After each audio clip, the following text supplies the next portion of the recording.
Hello and welcome back to Embodied Astrology. This is a weekly series where I share practical teachings and intuitive messages about the astrology of the week ahead so that you can work with it to embody your most authentic self and live your best life. The big headline for this week is that we have a solar eclipse in Leo on Wednesday the 12th, but there are some interesting interactions of different planets happening in the background that kind of set the stage. So I have 3 different messages for you this week about what to expect with regards to the astrology and some tips about how you can work with it and what to expect so that you can come into eclipse season feeling as prepared as possible. So as we are firmly in eclipse season right now, the overarching energy of the sky and the cosmos and our general vibe is really about like unearthing stuff that's been buried down, things that are in the shadows. We're doing shadow work. We're allowing things to come to the surface.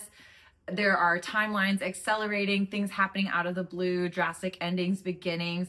And so when we talk about the astrology of this week and what it's encouraging us to embody and to work on, there is this general undercurrent of like things emerging from the shadows, not being afraid to look at the thing that's kind of hard to look at, but we have to cultivate that courage and bravery because that's what Leo is really all about. So the first opportunity we really get with this kind of like examining the shadows and not being afraid to look at the darker parts of ourselves really comes with our communication and how we speak to ourselves. And this is because this week, Mercury pulls a lot of focus. It's interacting with a lot of different planets before the eclipse, during the eclipse, and afterwards. So when I look at this astrology, I get the sense that having this opportunity to examine our inner dialogue is really important. And it can be a multitude of things. It can be, really starting to notice how harsh our inner critic is, any sort of lack of belief that we have in ourselves, or how we start to anticipate like the worst possible outcomes or worst case scenario, any old stories that we've been telling ourselves about who we are or what we're capable of or what we deserve.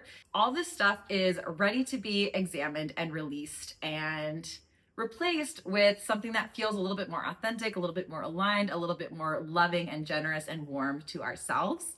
And so there's no pressure to overhaul this whole system now. I think this is a time of really just noticing, not getting down on ourselves when we notice that this is a tendency that we have. Rather, it's like, wow, this is an amazing opportunity I have to shed some stuff that clearly doesn't serve me anymore. And this is then an opportunity for me to up level and become this next best version of myself. This week, we also have a lot of Venus action. So Venus is going on a journey, interacting with several planets before, during, and after the solar eclipse on Wednesday.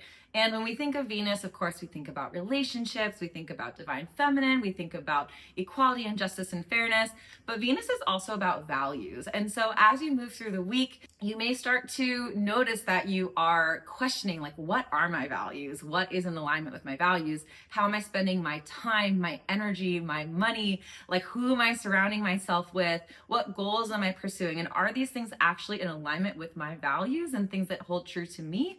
Or is it just because this is what's expected of me? This is because this is what society wants, or I'm trying to keep up with the Joneses, or I feel this like obligation to give myself to this thing or this person, but really it doesn't align with me anymore. There's something about you outgrowing some of these structures or habits or behaviors or even people that just really are not in alignment with you anymore. So again, nothing to do here this week, but it's about the noticing and the clocking and the not being afraid to look at some of these things that like are really hard. It sucks when you notice that you've outgrown certain things and you're like, oh shit, that means I have to let it go. And I recognize that's not easy and it's not particularly fun, but this is the energy that we're currently in, and it's all about embracing this time.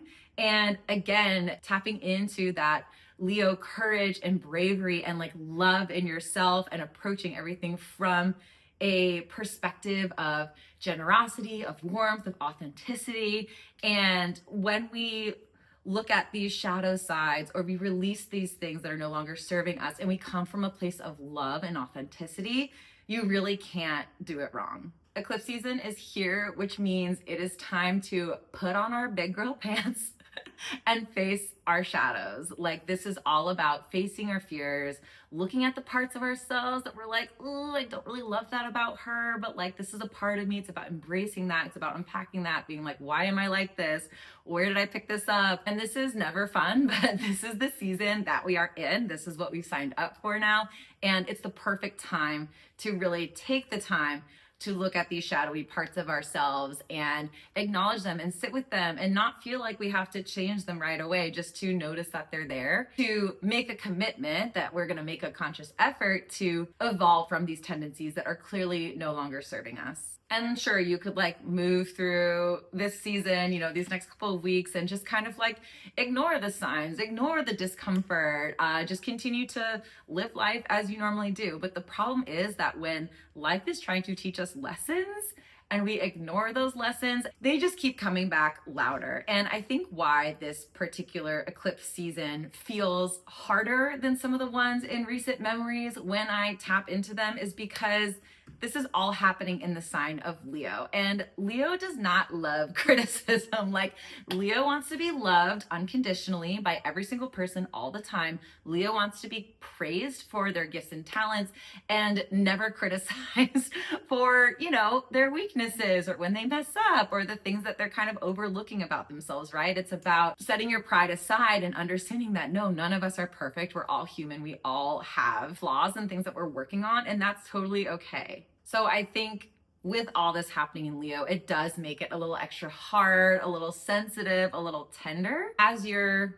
examining this shadowy material that comes up over the next few weeks, my advice to you is to take your time, to be gentle, and above all else, to really just be brave, be courageous, because that is what Leo is all about. It's the sign of bravery, of authenticity, of love and warmth and generosity. And so as we are noticing, unpacking, sitting with these shadow sides within ourselves, within our lives, within our relational dynamics and the ways that we speak to ourselves, it's really all about just like embracing the challenge and trusting that you're going to come out stronger the other side, and really just leaning on that courage and that bravery and that knowledge that you can do it.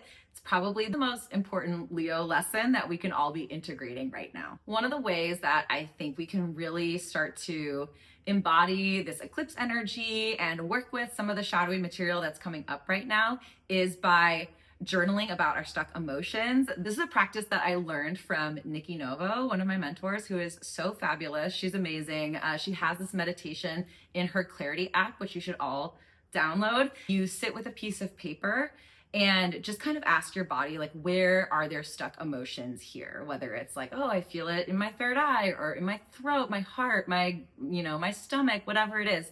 And just stream of consciousness writing, like, what is this sensation, this pain, constriction, tightness, whatever it is, like, what is it trying to tell me?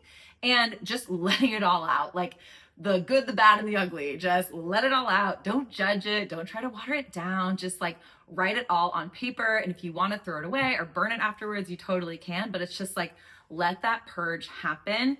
Eclipses, especially at the South Node, which is what we have on Wednesday, is all about shedding and releasing and letting go. And I think this is a really productive practice that we can be doing right now, because we're allowing these things to come up, we're examining them, we're sitting with them, and then we are throwing them away, burning them, whatever, as a symbol of like, I'm ready to shed this and release this and finally let it go so that I can ascend to that next level or become that next best version of myself. And that's it for this week's episode. Thank you so much for watching. I missed you guys last week. I took a break and it's really nice to be back. I'm so curious to hear how this eclipse is landing for you. So go ahead and leave a comment. Tell me what's going on, what's emerging. Drop your rising sign if you want a little bit of guidance on where exactly this eclipse is landing in your life. And if you would like a little bit more one-on-one guidance, my books are open for True You astrology readings for this week. And then I'm going to be traveling for most of the rest of the month. So I'm not sure how much availability I'll actually have. So if you want a reading, you want to unpack what's going on in this eclipse for you personally, go ahead and book a time in my calendar below. Thank you so much for watching, and I will see you next week.